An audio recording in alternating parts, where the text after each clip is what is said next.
Ya chicos, entonces continuamos, retomamos lo que estábamos viendo.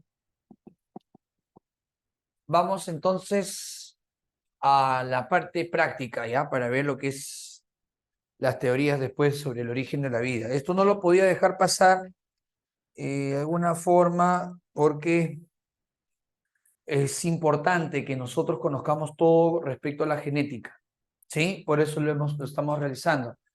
A ver, yo voy a mencionar lo siguiente acá.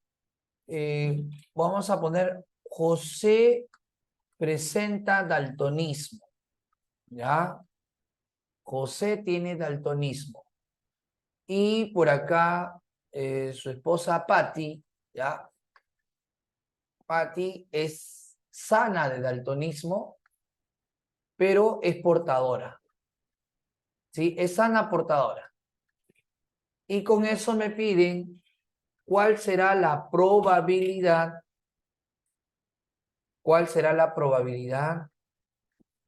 de tener una hija, en este caso, daltónica. ¿Ya, chicos? Ese es el problema. José tiene daltonismo, Patty, su pareja, es sana, pero es portadora del daltonismo, y me piden cuál es la probabilidad de que tenga este matrimonio una hija daltónica. Entonces, ¿qué hacemos? Bueno, colocamos el genotipo de José y de Patty. José va a presentar este genotipo. Así sería. Patty sería con este genotipo, portadora. Y si quiero saber las probabilidades, entonces tendría que yo realizar un cuadro. Ahí está. Y con eso separo los alelos de José. Acá estarían los alelos de José. Separo los alelos de Patty. Ya está. Hemos separado los alelos de Patty y de José. Y a continuación tendríamos que cruzar, ¿verdad? Combinar. Acá, ¿qué obtenemos? Obtenemos una hija sana portadora. Acá, ¿qué obtenemos? Un hijo varón sano. Acá, una hija, en este caso, daltónica. Y el último, un hijo daltónico.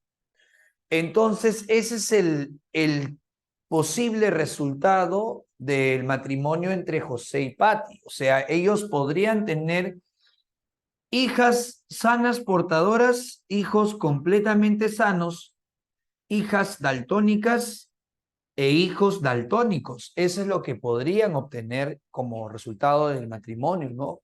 Los descendientes. Pero acá nos dice cuál es la probabilidad de que el matrimonio tenga hija. ¿Cuál es la probabilidad de que el matrimonio tenga hija daltónica? Y chicos, para que tenga la hija daltónica, solamente nos concentramos en las hijas. Entonces nos concentramos solamente en las hijas. Acá está.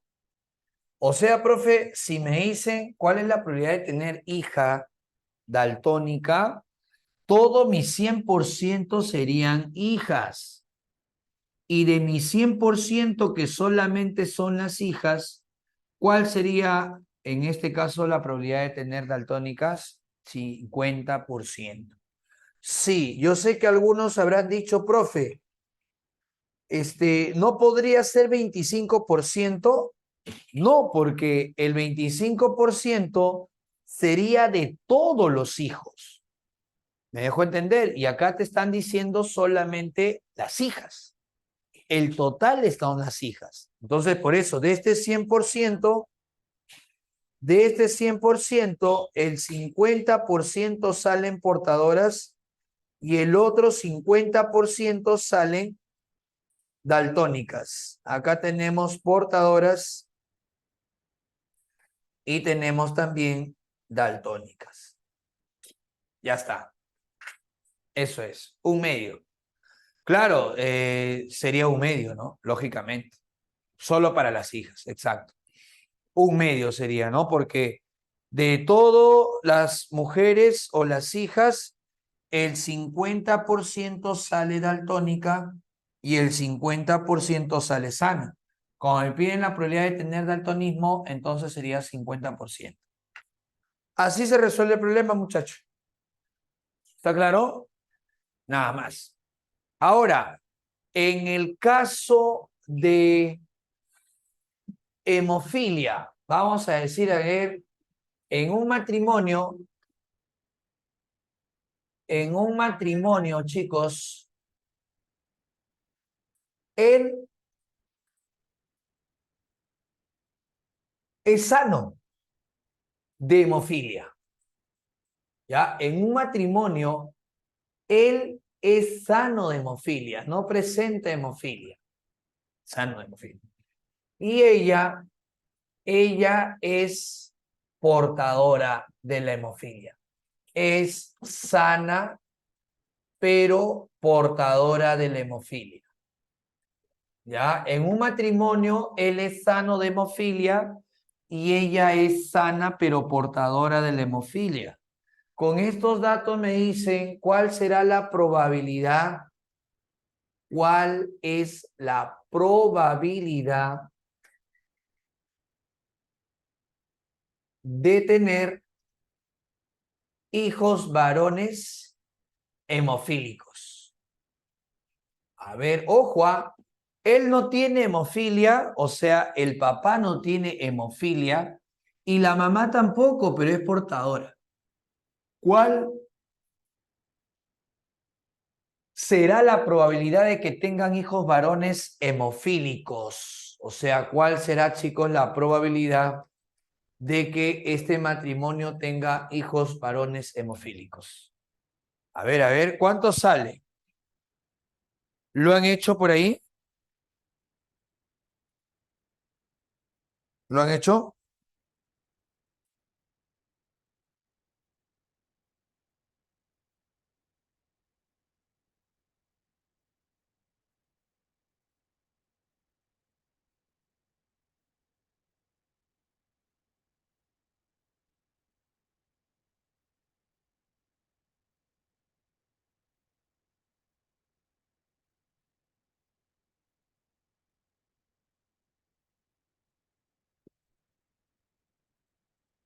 50%. A ver, veamos.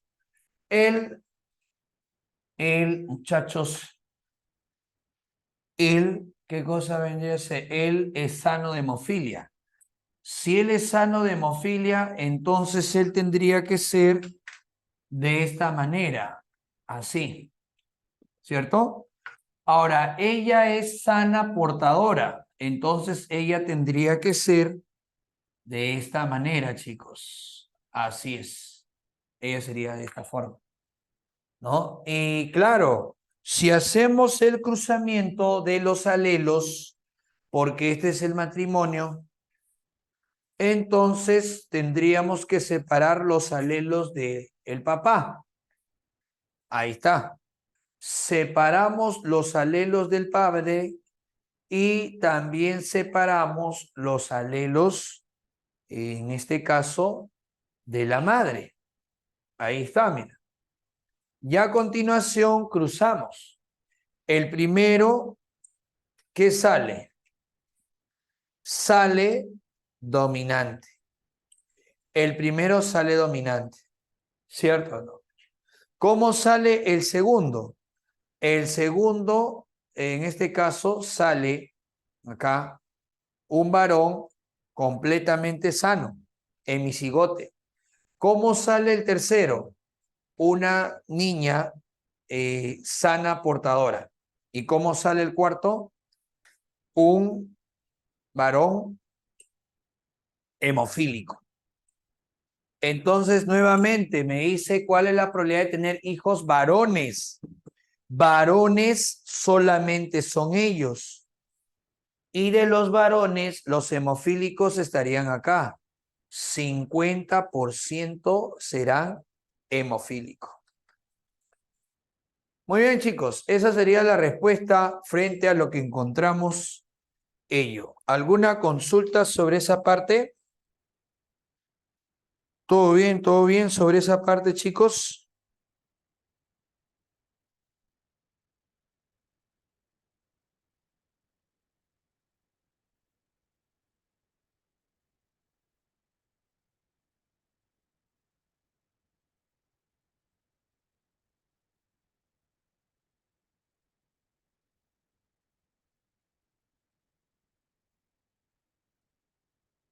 ¿Todo bien? Ya. Bueno, con lo de mosca sería igual. Vamos a hacer ahora sí teorías sobre el origen de la vida. Sí, es similar. Ya te diste cuenta, lo has hecho bien. A los chicos que han participado, excelente, los que han participado, muchachos. Entonces, vamos a revisar, ya, vamos a revisar justamente lo que corresponde, ¿no? Las teorías sobre el origen de la vida. Ya, vamos a ver entonces cuáles son las teorías que van a explicar sobre el origen de la vida. Acá ponemos, miren. Esto se conoce como las teorías sobre el origen de la vida. De todas las especies, chicos, de todas las especies, los únicos que pueden cuestionarse sobre de dónde surge la vida o tener una crisis existencial, de dónde vengo, para qué estoy acá, a dónde voy, cómo me veo de acá a unos 5 años. Entonces, el único que puede hacer eso es la especie humana, ¿sí o no? Entonces, en algún momento, el, el hombre empezó a cuestionarse sobre el origen de la vida. Claro, y usamos a dos corrientes filosóficas que ustedes seguramente lo han visto. ¿Cuáles son esas dos corrientes filosóficas? Las dos corrientes filosóficas son el materialismo y el idealismo. El materialismo dice que la materia ha ido evolucionando y producto de la evolución, ¿qué se formó? Un ser vivo, ¿sí o no? En cambio, el idealismo plantea que no fue la materia primero, fue la idea, ¿no? Y en este caso, Dios fue el que dio origen al ser vivo. Ahí está, ¿no? Entonces, esta postura está apoyándose justamente en lo que es la ciencia. Y esta otra postura es la que se apoya en la religión. Entonces, cada uno de nosotros puede tomar la postura que elija en base a su reflexión, en base a sus conocimientos, en base a su familia, ¿no? Que ha sido inculcada principalmente por ahí. Entonces, vamos a plantear las teorías sobre el origen de la vida, que nos pueden evaluar como ha venido en examen de admisión. La primera teoría, jovencitos, es conocido como la generación espontánea. Sí, la teoría de la generación espontánea, conocida también con el nombre de abiogénesis. A la teoría de la generación espontánea también se le conoce como abiogénesis. ¿Estamos de acuerdo? Sí, ¿qué es la biogénesis? La biogénesis es la teoría que plantea que la vida surge de la materia inerte. Así es. Entonces, de alguna forma, en este caso, por acá me dicen, profe, pero ambas se pueden unir, que Dios haya creado la vida y que ésta evolucionó en el tiempo. Ya, eso es como tratar de hacer que el agua sea disuelto por el aceite. ¿Ya? Esto de aquí está bien separado. Sí. Entonces, el hecho de que tú me digas eso es que estás parado acá al medio. O sea que quieres aceptar los dos. Ajá. O sea, en pocas palabras, no sabes cuál es sí, ¿no? Y obviamente tomas a los dos. Sí. Pero la ciencia no acepta otra cosa. La religión tampoco. Sí. Son como el agua y el aceite, ¿no? Claro. Entonces, ¿quién fue el autor de la generación espontánea? El autor de la generación espontánea, chicos, ha sido Aristóteles. Así es, Aristóteles y todos los de su escuela aristotélica. ¿Qué planteó Aristóteles? Bueno, él planteó lo siguiente, ¿no? Cuando se le preguntó a Aristóteles de dónde surge la vida, ¿cuál fue su postulado para en este caso, Aristóteles? Él sostiene que la vida surge de la materia inerte. La vida surge de la materia inerte. Más lo que él llamó la fuerza vital. La fuerza que está en el aire y que le da vida a lo que no tiene. Sí, la suma de la materia inerte más la fuerza vital, Aristóteles decía que eso origina al ser vivo. ¿Qué te parece? La entelequia, muy bien, correcto, ¿no? La entelequia es la fuerza vital. Esto es la entelequia. La entelequia es la fuerza que está en el aire, el alma. Y es por eso que Aristóteles hablaba justamente de que hay una fuerza que entra a la materia inerte, a la materia putrefacta. Muchos personajes dieron a conocer el caso de la carne. Claro, dejaban un trozo de carne, sí, dejaban un trozo de carne, y en este trozo de carne, ¿qué había? En este trozo de carne hay materia inerte, y si lo dejaban expuesto, ¿qué cosa iban a surgir? ¿Qué cosa iban a surgir de la carne muerta? De la carne en estado de descomposición. Aristóteles dijo que de ahí es donde nace la vida, de ahí, de la materia inerte. Y esto era corroborado por la aparición de ¿qué? Gusanos. Así es, chicos. La aparición de gusanos corroboraba lo que Aristóteles había planteado. Aparición de gusanos. ¿Qué te parece? ¿Qué te parece? Es lo que él sostiene, que la vida surge a partir de la materia inerte y que esto es porque en el aire hay una fuerza vital, soplo de vida. Así es, él habló así bastante. Me parece incorrecto, dice. Bueno, eso fue lo que planteó Aristóteles, muchacho. Así es. Entonces, vino opositores. Los opositores de la generación espontánea, ¿quiénes serían acá un primer opositor al planteamiento aristotélico?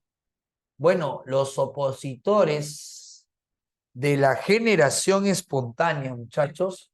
El primero fue un médico italiano. Sí, médico italiano. El médico italiano se conoce como Francesco Redi. Francesco Redi. ¿Y qué sostiene Redi, jóvenes? ¿Qué cosa era Redi en vida? Francesco Redi era un médico. era un médico italiano y él no estaba de acuerdo con que la vida surja de la materia inerte, la materia putrefacta. ¿Y qué plantea entonces? Bueno, a él le dicen el padre de la helmintología. ¿Por qué le dicen el padre de la helmintología?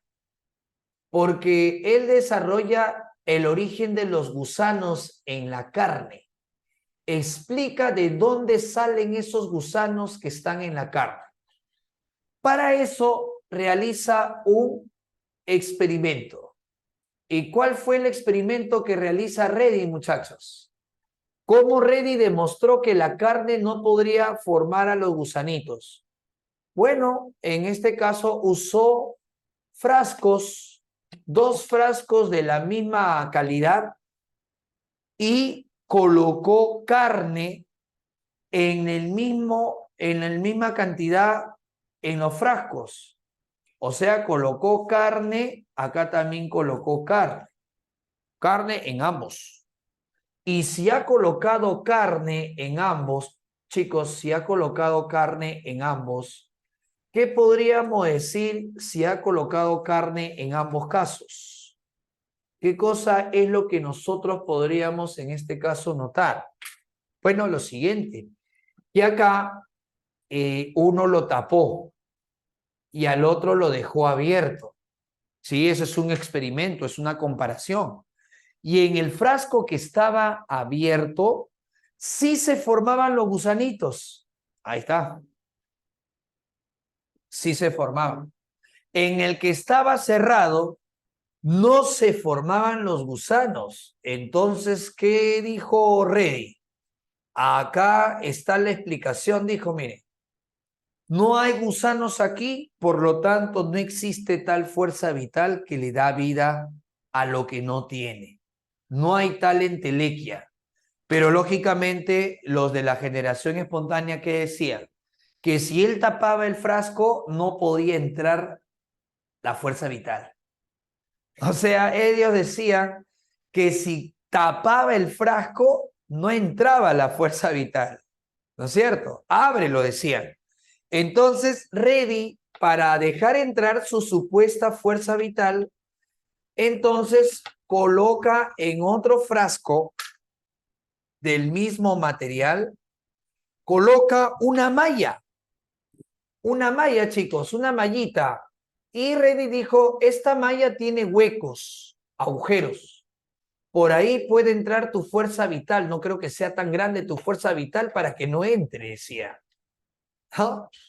O sea, él decía que por acá puede entrar la fuerza vital, por los huequitos, ¿no? Entonces, de alguna forma, ¿qué pasó en este tercer frasco que colocó una malla? Los gusanos se formaron encima de la malla. Ahí está, ¿no? Y con eso, Reddy pasó a explicar. ¿Qué dijo Reddy? No es que la carne cobre vida por la fuerza del soplo divino, ¿no es cierto? No. Sino que cuando dejamos carne expuesta al ambiente, estos olores que emanan de la descomposición de la carne son captados por las moscas. ¿Y las moscas qué vienen a hacer sobre la carne? Vienen a depositar sus huevos. Y cuando esos huevos se eclosionan, entonces esos huevos se transforman en la larva que es el gusano. ¿Qué? ¿Estás diciendo, Reddy, estás diciendo tú, médico, que la mosca tiene un hijo que es un gusano? Así lo cuestionaron. No, ¿cómo crees, Reddy? Estás mal. Si la mosca tuviera una cría, porque él no tiene patas, no tiene ojos, no tiene alas, entonces si él tuviera su cría, no podría ser un gusano. Tendría que ser una mosquita más chiquita nada más. No, ellos alucían a que si su cría, si la mosca tenía una cría, tendría que ser una mosca más chiquita. Como un gusano. Uno dirá, profe, que no sabían que existe la metamorfosis. No sabían, no sabían. Ah, o sea, por eso. Entonces, ¿qué hizo Reddy para demostrar ¿Qué hizo Reddy para demostrar que esos gusanos se transformaban en moscas? Los mantuvo en cautiverio, dándole alimento para que hagan su metamorfosis y la gente vea cómo se transforman ellos en moscas. Y con eso, Reddy desbarató el planteamiento de que los gusanos en la carne provengan de la fuerza vital. No, no existe tal fuerza vital. Esto proviene de moscas, ¿ya? Entonces vamos a poner acá su aporte. ¿Cuál fue su aporte de Francesco Reddy? Demostrar, de acá ponemos aporte. Su aporte, chicos, fue demostró que los gusanos en la carne provienen de huevos depositados por las moscas. Demostró que los gusanos de la carne provienen de huevos depositados por moscas. Provienen de huevos depositados por moscas. Huevos depositados por moscas. Eso sería entonces lo que encontramos nosotros como parte de lo que hablamos Francesco Rey, ¿no? Así es. Así que ese es el aporte. Pero no pasó mucho tiempo y vino un defensor de la generación espontánea. ¿Quién fue el defensor de la generación espontánea? ¿No? ¿Quién dijo un ratito? Un ratito. Reddy, tienes razón, es cierto que no se puede formar gusanos de la carne. Está muy bien, lo has demostrado. Pero yo te voy a demostrar que sí se puede formar seres vivos de la materia inerte. ¿Y quién fue este personaje defensor de la generación espontánea? John Nietzsche. ¿Y qué hizo Nietzsche? Puso en un matraz un caldo a hervir, un caldito, sí, puso a hervir un caldo nutritivo, ¿ya? Puso a hervir un caldo nutritivo y cuando hierve este caldo nutritivo, ¿qué pasó, muchachos? Lo que sucedió fue lo siguiente. Él, cuando hierve este caldo, lo deja enfriar. Y él dijo que este caldo nutritivo, después de hervirlo, ¿cómo estaba ese caldo? A ver, ¿cómo estaba ese caldo después de hervirlo? Ese caldito estaba estéril, libre de microorganismos. Así es. Él habló que después de hervir había un caldo que se ha obtenido que es estéril, que no tenía microbios. Sacaban un poquito de este caldo, una muestra, lo llevaban al microscopio y no tenía microbios. No tenía microbios. Y de alguna forma, ¿qué hizo? ¿Qué hizo en este caso, chicos? De alguna forma lo dejó enfriar. ¿Y qué pasó cuando lo dejó enfriar?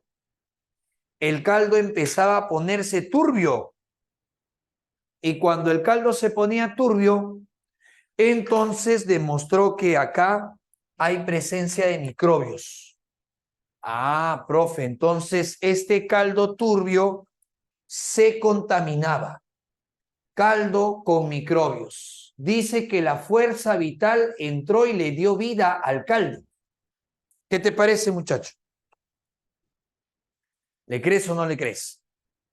¿Qué dices? Un ratito.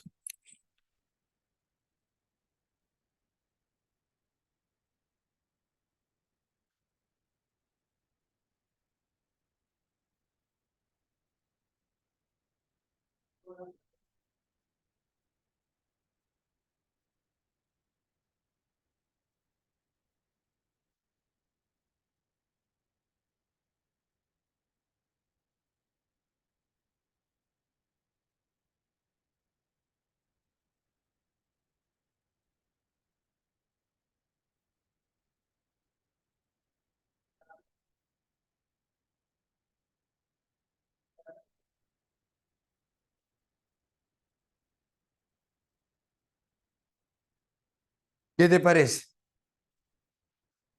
Ese fue. ¿Quién refuta el planteamiento de Nietzsche? Un italiano, pero que era sacerdote. ¿Quién fue el sacerdote italiano que refuta el planteamiento de Nietzsche? Fue Lázaro.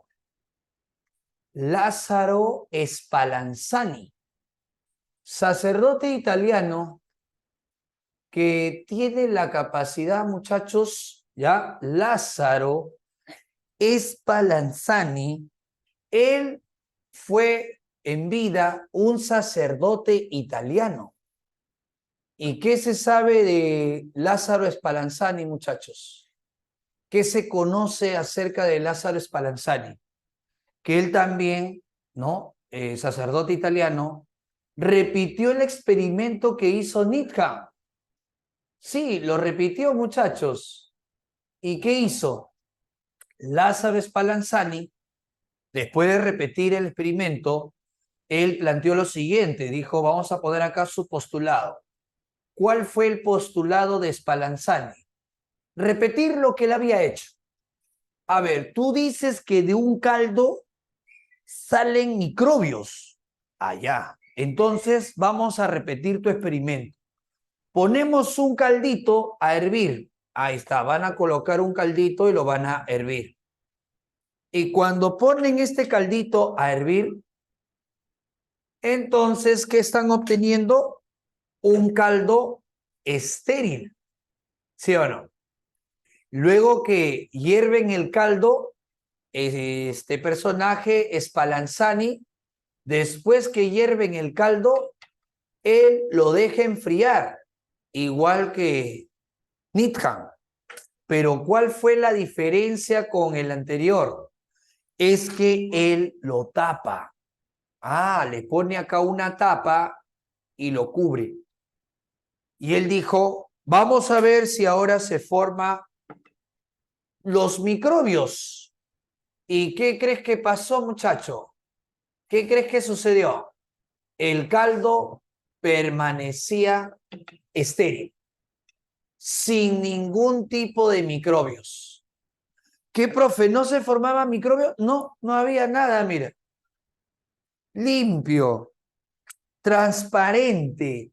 Cuando el caldo permanecía transparente, entonces eso demostraba que no había presencia de microbios. Pero ya sabes lo que le dijeron los de la generación espontánea, ¿no? Ya sabes lo que le dijo Nietzsche a Spallanzani, ¿sí o no? ¿Qué le dijo? Lo mismo que le dijeron a Rey, ¿no? Que no está entrando la fuerza vital, que tú estás tapando y al tapar no entra la fuerza vital. Eso es lo que le dijeron. Entonces, ¿qué cosa obtuvo Spallanzani?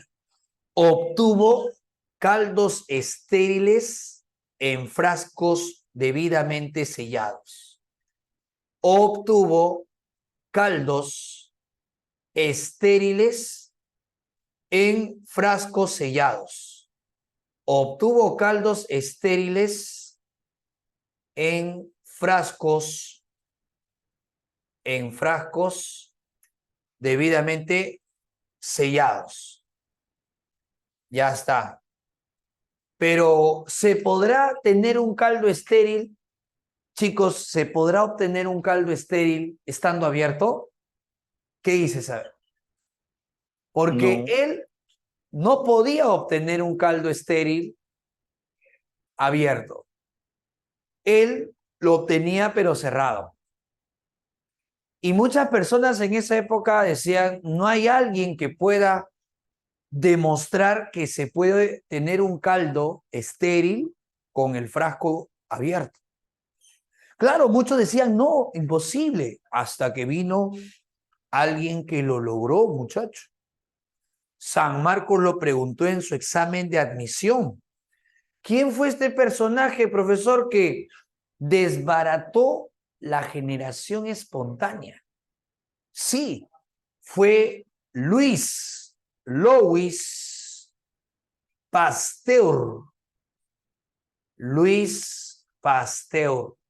¿Qué hizo Pasteur, muchachos? Él no era sacerdote ni médico. ¿Qué fue Pasteur? Fue microbiólogo, el padre de la microbiología. Él es microbiólogo francés. ¿Y qué cosa? ¿Por qué se hizo famoso Pasteur? Pasteur se hace famoso porque él diseña un matraz especial. Y eso San Marcos lo preguntó en un examen anterior.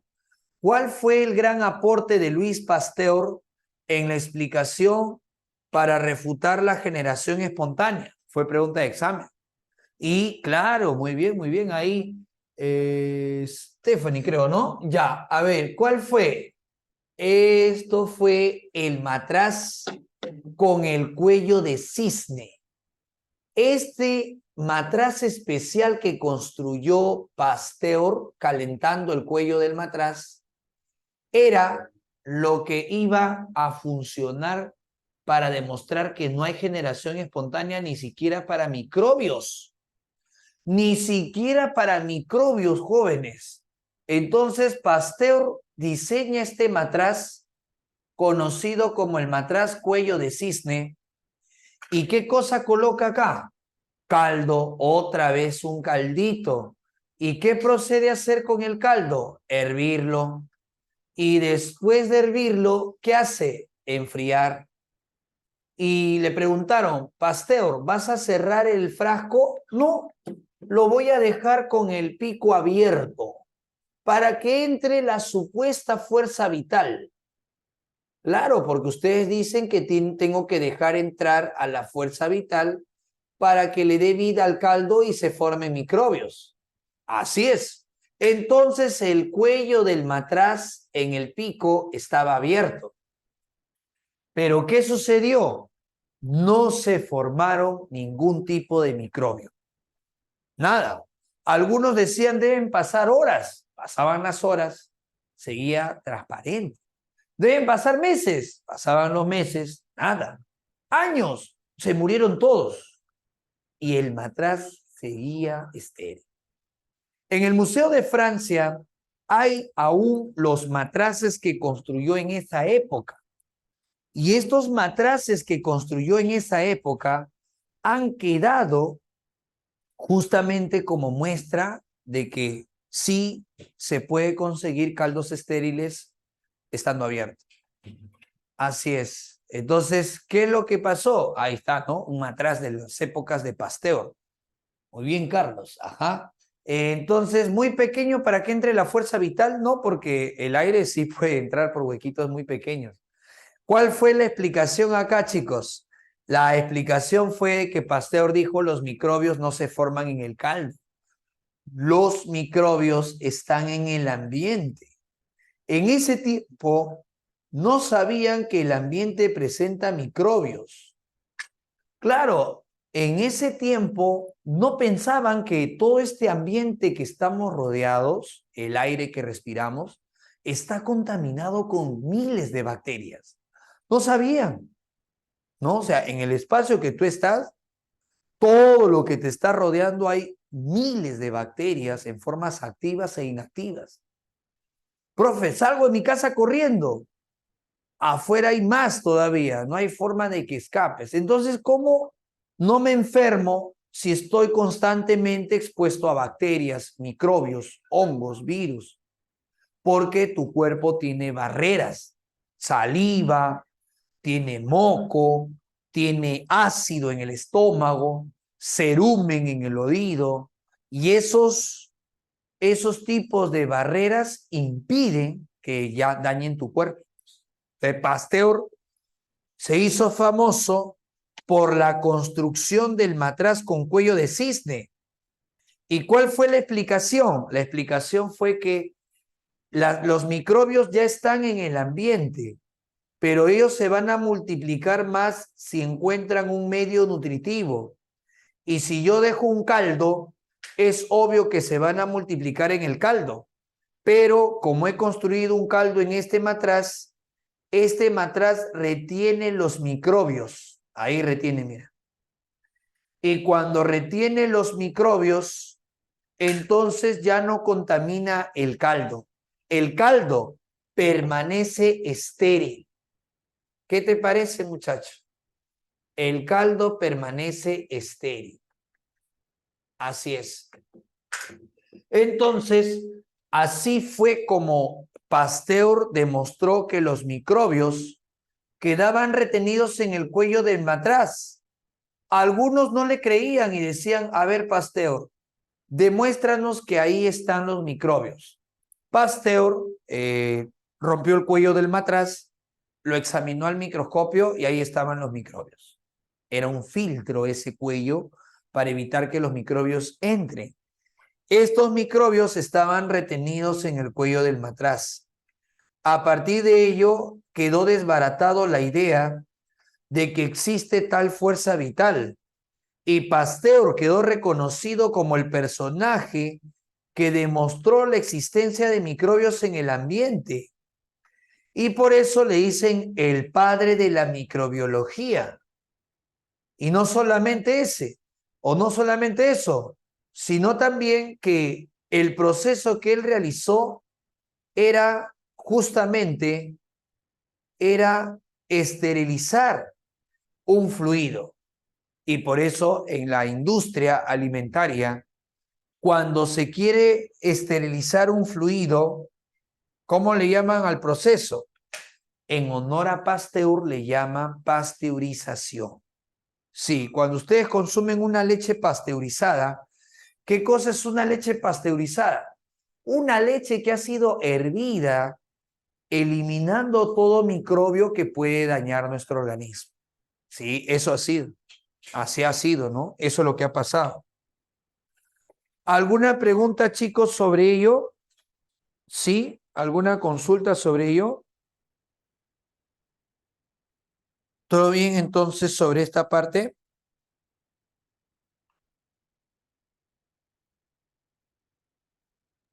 Todo bien. Ya. Entonces, me dicen por acá, profe, mi mamá me dice que si caliento una vez la comida y pasa el tiempo y se enfrió, ya no la puedo volver a calentar. ¿Tiene algo que ver? Sí, claro, cuando tú has calentado la comida, obviamente has matado los microbios, ¿no? Ya, pero si la dejas enfriar, nuevamente se contamina, nuevamente se contamina. Y las bacterias ya han estado descomponiendo el alimento. Entonces empieza a descomponerse más rápido las comidas, ¿no? Entonces ese es el mecanismo por el cual si calentamos una vez la comida y la volvemos a recalentar, entonces hacemos que se vuelvan a contaminar con los microbios. Claro. Los microbios obviamente están en el ambiente, ¿no? Es como, por ejemplo, la refrigeradora, ¿no? Una vez me acuerdo que me preguntaron, ¿para qué sirve un refrigerador? Una pregunta que para muchos será absurda. Y bueno, lo primero que todos contestan es para que la comida se mantenga, ¿no? O sea, las personas creen que colocando en el refrigerador su comida no se malogra. Eso es totalmente falso. Dentro del refrigerador la comida se está malogrando, pero el proceso es más lento. Claro, los microbios están adentro, solamente que como están a baja temperatura, los microbios están poco a poco multiplicándose. En cambio, si yo los saco del refrigerador a esa temperatura, se multiplican más rápido. O sea, el refrigerador lo que hace es hacer más lento la descomposición de los alimentos. Adentro, los alimentos se están descomponiendo. Sí, así es, muchacho. Ya, para eso sirve la refrigeradora, para hacer que se haga lento. Muy bien, jóvenes, nos queda una horita más. Ahí vamos a conversar sobre la otra teoría y la evolución. ¿Ya? Muy bien, muy bien. Volvemos entonces, volvemos. Tomen ahí esa captura para que tengan la